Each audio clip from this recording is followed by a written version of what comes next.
Hai, aku Aca Septriasa dan hari ini aku akan ngebacain soal artikel yang ditulis udah lama sih, bulan Agustus tahun 2018 from theguardian.com. Ini adalah mengenai the lost art of concentration or being distracted in a digital world. Itu seperti yang sedang aku alami sekarang ini. Jadi aku sekarang dalam 3 minggu atau sebulan ini lagi mengucilkan diri sedikit dari social media. Bahkan aku udah reduce following aku menjadi zero atau misalnya nol. Jadi aku sekarang nggak following siapa-siapa, tapi aku juga pengen kasih tahu reasonnya kenapa aku bisa menjadi seperti ini. Karena pertama-tama terlalu banyak distraction in social media atau digital world, atau bahkan selain social media aku juga banyak unsubscribe apps di handphone aku kemarin, karena selain aku pengen menghemat juga supaya nggak terlalu banyak subscription di handphone aku, tapi juga mengenai limitation atau memilih meminimizing apapun itu yang kita consume di digital platform kita, atau hal ini smartphone kita. Nah, kenapa? Karena dengan banyaknya timing yang kita consume melalui digital smartphone, kita jadi mudah terdistraksi dan juga mudah yang namanya gagal fokus, atau misalnya jadi lebih wandering kelamaan. Karena menurut berbagai research di sini yang aku baca di guardian.com, ini ada research yang sangat penting yang mesti kita tahu. Kalau misalnya timing dalam sehari kita wandering itu bisa terjadi setiap 8 menit sekali, dan itu dalam waktu 1 jam. Itu kurang lebih ada 5 kali timing. Setelah 8 menit kita wandering, setelah 8 menit kita wandering, setelah 8 menit kita wandering. Kebayangkan jadinya kita susah banget fokus gitu. Apalagi distraksi tersebut kita alihkan ke social media, di mana pikiran kita menjadi tambah padat karena kita ngerasa kita jadi banyak banget sumber informasi yang datang ke kita sesuai dengan apa yang kita following di social media kita. Nah, hal itu kalau misalnya udah parah bisa menimbulkan anxiety dan juga bisa mengganggu istirahat kita. Kita jadi nggak bisa dapetin quality sleep, kita jadi lebih berpikir ke hal-hal yang belum tentu terjadi, sehingga kita selalu anxious, jadi selalu kayak ngerasa worried terhadap future kita sendiri, yang seharusnya hal itu nggak boleh terjadi karena kita harusnya dalam dalam menjalani hidup ini harusnya lebih kayak setelah kita nentuin purpose, kita bisa setting our goals, kita abis itu harusnya bisa lebih fokus dalam menjalani rutin sehari-hari, karena in a way that we in order to achieve that goals that we want to achieve, kita mesti bisa set priorities kita gitu. Nah, aku pengen bicara soal better concentrations. Nah, better concentrations itu makes life easier and less stressful and will be more productive. Nah, kerasa kan kalau misalnya kalau buat aku pribadi nih, put simply, aku lagi syuting, terus habis itu aku beda banget rasanya ketika aku nggak megang handphone sama sekali sama ketika aku megang handphone. Kenapa? Karena aku bisa lebih ngobrol sama orang di samping aku, bisa living in a moment, bisa lebih mindfulness, present jiwa dan raga aku di dalam tempat yang sama. Terus aku juga jadi lebih menghargai momen di sekitar aku sedang ngapain. Jadi aku lebih bisa observe orang-orang yang berkepentingan di lingkungan aku tanpa perlu wondering about something else yang ada di luar kewajiban aku pada saat itu sebagai pekerja gitu. Nah, ini semua this means deliberately reducing distractions and being more self-disciplined about our use of social media, which are increasingly urgent for the sake of our cognitive and mental health. Nah, selain mental health, itu juga mereduce our kognitif ya. Jadi kita karena gagal fokus, kita juga jadi kayak lebih susah untuk giving full attention terhadap sesuatu. Karena memang misalnya ini anak kecil, kenapa usia yang bagus banget belajar buat golden age itu adalah di usia 0 sampai 5 tahun, karena kids itu sangat very curious dan juga dia sangat willing to giving attention. Makanya kids kalau misalnya lagi golden age, mereka kayak pengen banget ngajak main kita yang udah grown ups atau adults, karena mereka dengan connecting mereka bisa menciptakan berbagai sel-sel baru dengan kemampuan brain mereka yang lagi berkembangnya seperti brain orang dewasa, menjadi brain orang dewasa. Nah, itu yang membuat kita semua kadang-kadang sekarang mungkin kalau misalnya udah tahu jadi lebih guilty lagi ya kalau misalnya ninggalin anak kita sendiri, apalagi malah main sosial media, apalagi malah terdistraksi dengan hal-hal yang membuat kita menyita waktu kita di dalam sosial media dan membuat kita wondering kembali setelah kita melihat sosial media.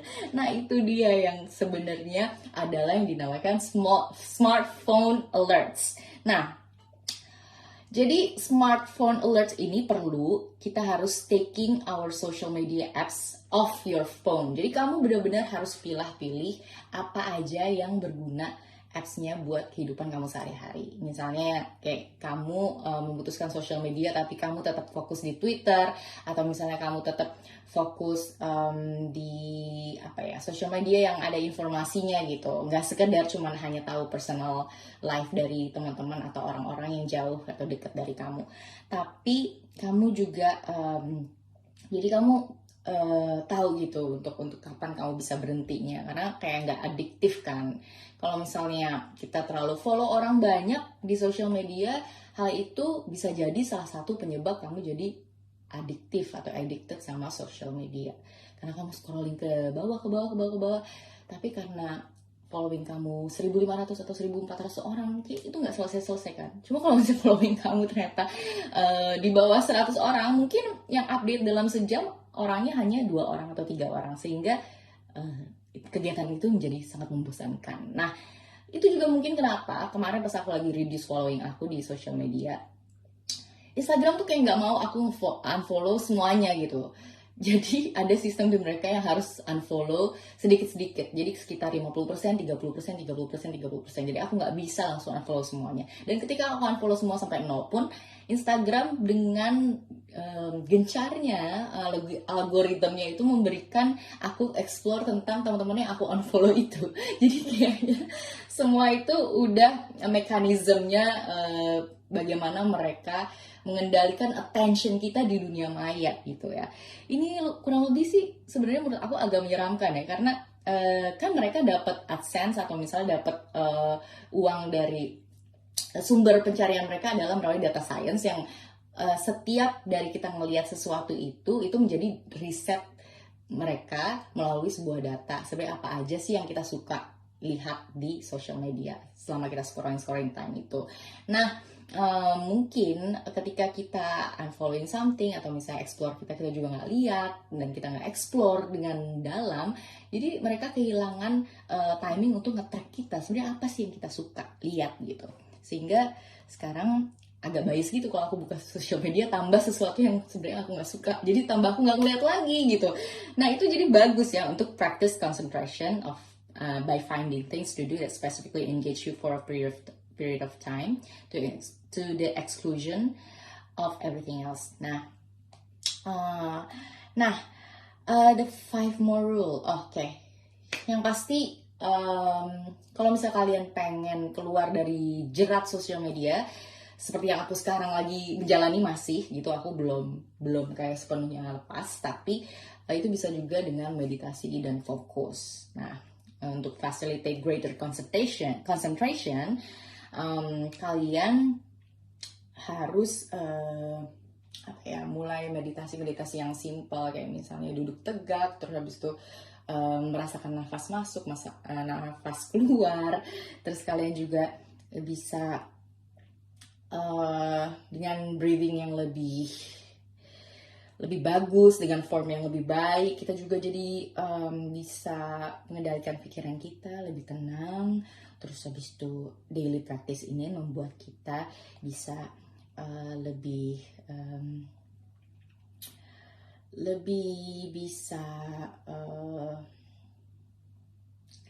serves us better because we tend to serve our lungs better in a better capacity of the udara oksigen atau melalui proses kita bernafas gitu.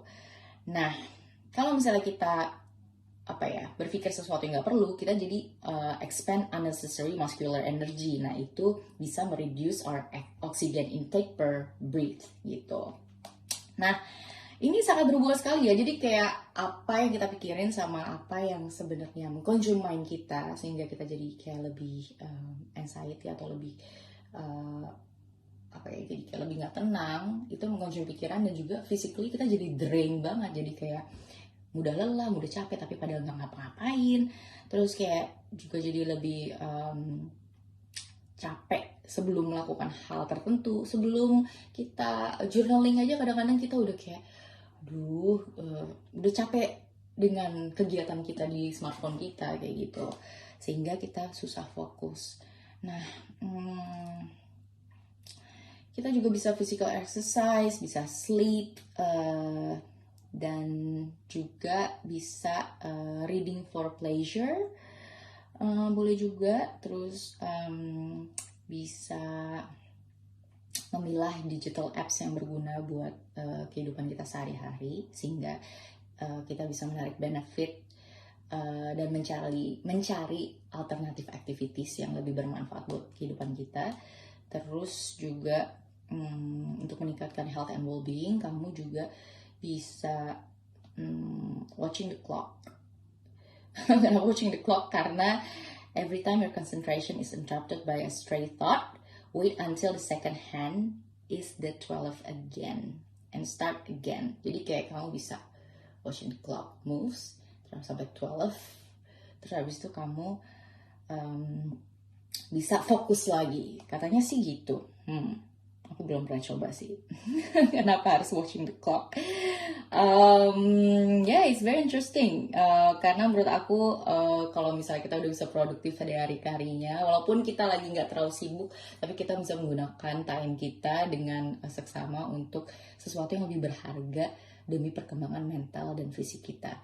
Sehingga kita bisa jadi manusia yang lebih baik, yang lebih present, yang lebih bisa listening, mendengarkan, melihat, giving attention to something yang menjadi sumber pemikiran kita yang sehat, sehingga kedepannya langkah apa yang kita ambil tuh benar-benar kita consciously think gitu, bisa kita pikirkan dengan sadar gitu, dan itu akan berimpact baik terhadap performa kita dari hari ke hari. Performa dalam pekerjaan, performa dalam pertemanan, performa dalam melahirkan karya-karya dan kreativitas baru. Selamat mencoba, selamat menikmati, dan jangan lupa untuk selalu hindari konsum media yang berlebihan dan mulai memilih apa yang terbaik buat kamu.